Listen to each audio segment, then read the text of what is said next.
Good morning, I'm Michelle Rowe. Clinton has the day off. What could a renewed trade war between the U.S. and China mean for grain exports? A new study says it would cause an immediate drop in corn and soybean exports from the U.S. The study was commissioned by the National Corn Growers Association and the American Soybean Association, who told me there's not enough demand from the rest of the world to offset those losses. The potential impact of tariffs and trade retaliation on the U.S. ag sector is significant. The previous trade war cost about $10 billion a year in lost exports, with soybeans accounting for 71% of the decline.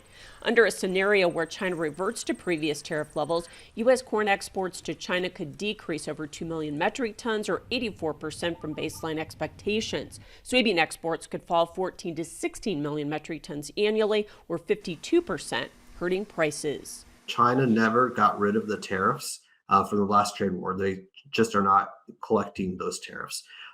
So we looked at if those tariffs were to be collected on again, what would that do? And that we found that would drop soybean prices by about 60 cents a bushel. However, with a 60% retaliatory tariff, corn exports to China could fall by nearly 90%, resulting in a 13-cent per bushel drop in prices. Soybean exports to China would drop over 25 million metric tons, devastating soybean prices. If China put a 60% tariff on corn and soy, and that would drop soybean prices by about $1 per bushel to the U.S. farmer. He says the hit to soybeans is so severe because China's the top customer for U.S. beans, accounting for over half of annual exports, and that business can't be replaced by other customers. No, you cannot make up for China. China buys about 60% of the globally traded soybeans. So there's not even a combination of countries. I mean, we couldn't put every other country together in the world and come up with the size of the Chinese market. Now, I mean, we could rearrange trade to some extent with South America, but you really just still cannot replace China.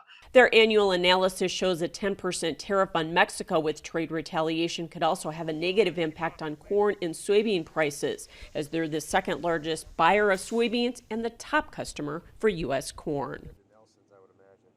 Meanwhile, new numbers show that China's trade with the U.S. fell to 11% of its total goods traded last year. That's the lowest since it joined the World Trade Organization in 2001. Experts say Beijing has diversified exports, favoring Southeast Asia, and for imports, it's relying more on Brazil and Australia.